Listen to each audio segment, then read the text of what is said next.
My name is Andree Morgana, and I brought my cell phone up here not to take a selfie, but I needed something to ground me. When in the 60s, I went off to India and became a teacher of the Transcendental Meditation technique.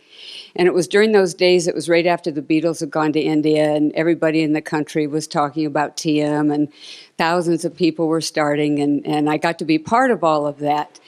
And first was in Cambridge, Massachusetts, where we were teaching in colleges, and I spent a lot of time teaching in the prep schools for female prep schools at that time.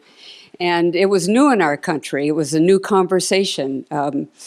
And it was exciting to be part of that. There was Spencer Monastery. They wanted to start transcendental meditation, and they had to get permission from the Vatican to do it. And it took 6 months. So it was part of something exciting happening. And I was married at the time. My husband and I went to Michigan, where I was born, to set up a center there. And one day, a young man called the center and said, I've done something wrong, and I have to go to a judge, and I'd like to start meditation as my sentence. Would you come down and speak to the judge? So I did that, and the judge sentenced him to meditate twice a day for 6 months. And again, that was something new in our country. And then later on, we organized, Maharishi was traveling around the United States, we organized for him to come to Michigan it was quite amazing because my father said it would never happen. He spoke to 500 executives of the automobile industry. And then after that, he went to Chicago to speak to a group of 5,000 educators, and he invited us along. And we were sitting in the front row here, and just out of the blue, he looked at me and he said, tell him what the judge said in Detroit. So I go, okay. And I was, in my late 20s then, so I really wasn't very sophisticated about speaking in front of audiences.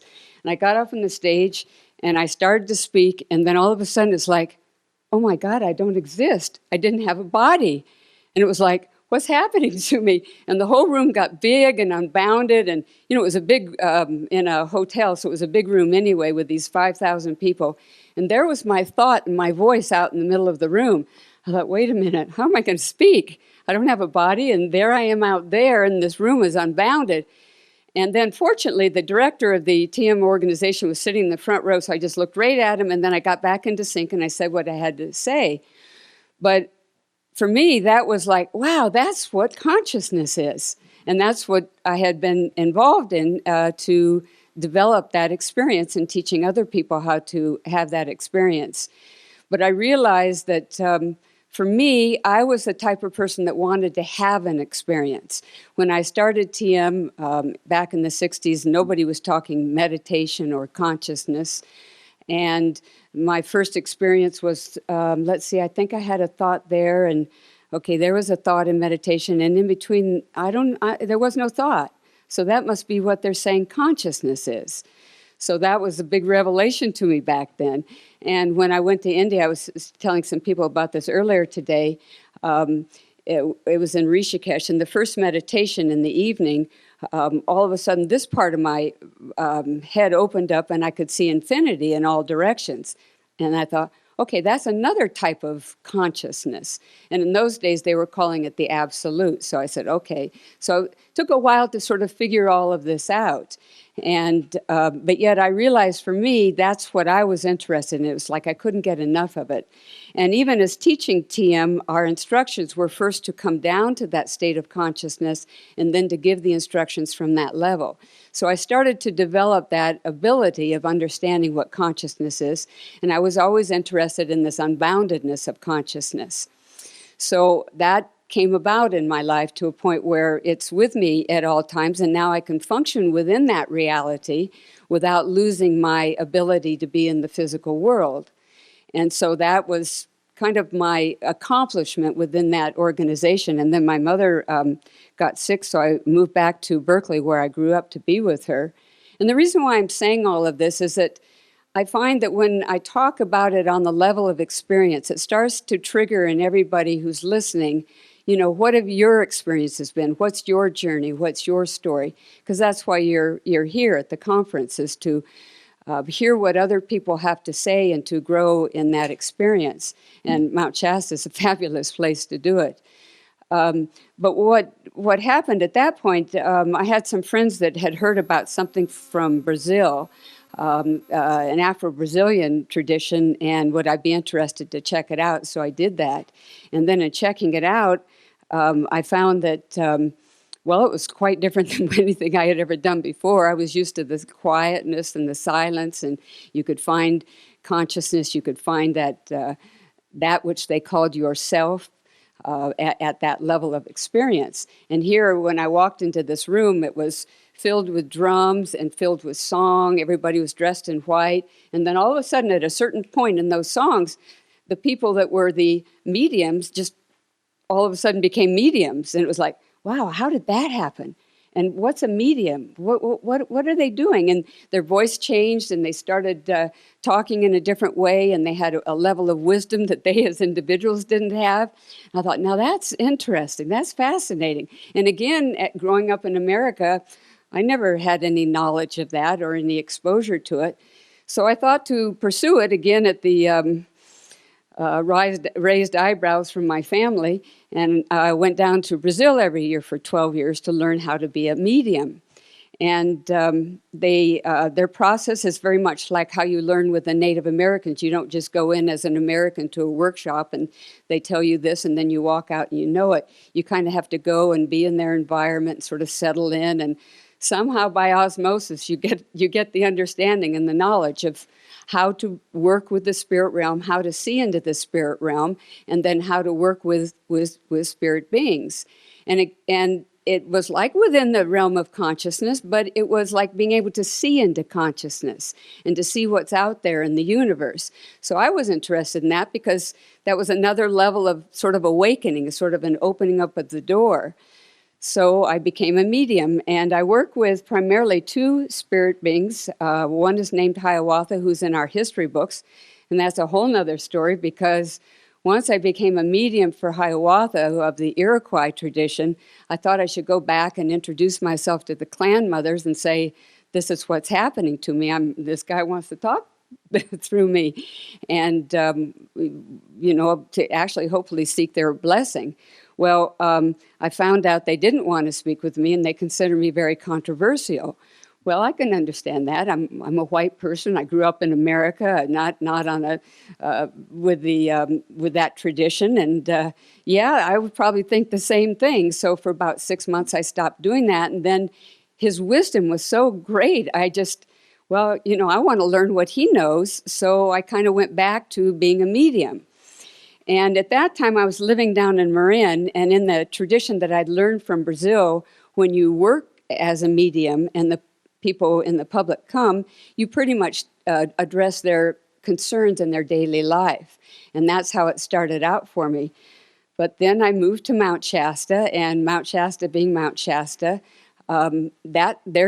their orientation started to change.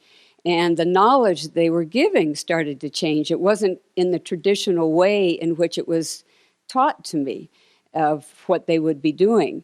And in the case of Hiawatha, he started taking people on meditations outside of our Earth, outside of our galaxy, and outside of the universe. And he didn't do it in a linear way, although it was interesting. The first time he showed me how to do it, he said, okay, now turn left, now turn right. It's like he guided me in a linear way outside the universe. But now he has a meditation where he teaches people how to expand their awareness. And then I realized, after I got the hang of what he was, where the direction he was going in, why I had spent, 20 years with the Transcendental Meditation Organization teaching thousands of people was to get solid in understanding consciousness, first of all, to be able to step outside my body and to identify with that which was my reality consciousness so that I could be a medium for him. But at the same time, he's using my awareness, which is used to expanding, and then through my awareness, he can come in and then show other people how to expand their awareness. Because it's when I'm a medium for him, they call it a full body incorporation. He comes into my body, I leave my body. So he's here in the room and then working with the people in the room. And what's interesting about it is, for me, my interest in it was, as he expands your awareness, the experience of that awareness, your presence, which you begin to identify with, becomes larger and larger and larger. And then when you're outside the universe and you go back to that level of consciousness, or to that level of your presence, or that presence that is everywhere at all times that you are a part of, the experience is much more enriched than how I had seen it all those years when I was a TM teacher. So this is really something, in my mind, pretty significant. And in 2004, I was guided to get a nonprofit status for a university called University of the Universe. And it's only been this last year that now I've been given the knowledge that they have, and they want to make this the core curriculum of this University of the Universe, so that those who embark upon this core curriculum and take these meditation courses and are interested to have that experience, what I've always seen is, if they are a faculty member representing a certain tradition with a more expanded awareness, they can go back into that tradition, and those stories, which are kind of like kindergarten versions of really what has happened in the creation process, or how we as human beings got here and all of that, if their awareness is much more expanded and they can see more into the universe, then they can bring forth more knowledge and more understanding. So that's where I am right now, and that's kind of what I'm doing. Is I'm just it's just me and this name called University of the Universe, and these two spirit beings that I work with that are marching forward, and this is the first venue. I really thank Dawn very much for this opportunity to, to tell you about that. There's also another spirit being that I work with. Her name is Vovo Anamalia, and she, when she was on Earth, in her last time on the Earth, was in Africa when the slave trade first started. And she was part of a tradition of seers who could look into the universe and see the actual energetic formation of the universe. I think the last speaker, Joseph, was talking about energy. And they had seers that could look at the whole entire universe, how it was made up, how it came to be, and all the different energy formations that created the structure called an environment of the universe. And in that tradition, they call those energetic forces orishas.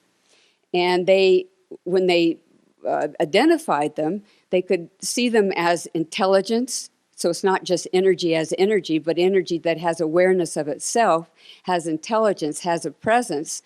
And then they devised ways in which their people could get reconnected to the universe. And so they did that through drum and through song. So that's her teaching. And it's interesting because both Hiawatha, who's of a Native American tradition, and Vovo, who's of an African tradition, are both bringing into their own traditions a greater understanding than's already seen here on the earth. So in many ways it's controversial, but I feel confident that the knowledge is exciting and good knowledge. And so that's what you'll be, let's see, Saturday night is, I have 1 minute left. Okay, 3 minutes left, okay. Saturday, huh? Oh, 3. Saturday night is at 9 o'clock, and that's with Vovo and Amalia, and that will be music and drumming. And what it is, if you're interested in it, it's a way in which to experience the universe through movement rather than a quiet meditative state. And each person, when they come on Earth, brings a certain quality of that energy of the universe with them as protection. So that's what she teaches, is how to align you with that you came originally upon the earth with.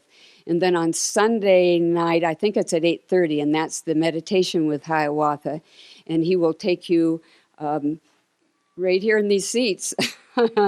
With your eyes closed, you'll learn how to expand your awareness beyond the earth, beyond the galaxy, and beyond the universe. And what all of that does is, we've been around for eternity. So yeah, we've had this past life here and there and so on, but now it's a chance to really broaden your awareness and begin to see who you are through all of time, and embark on that particular type of journey.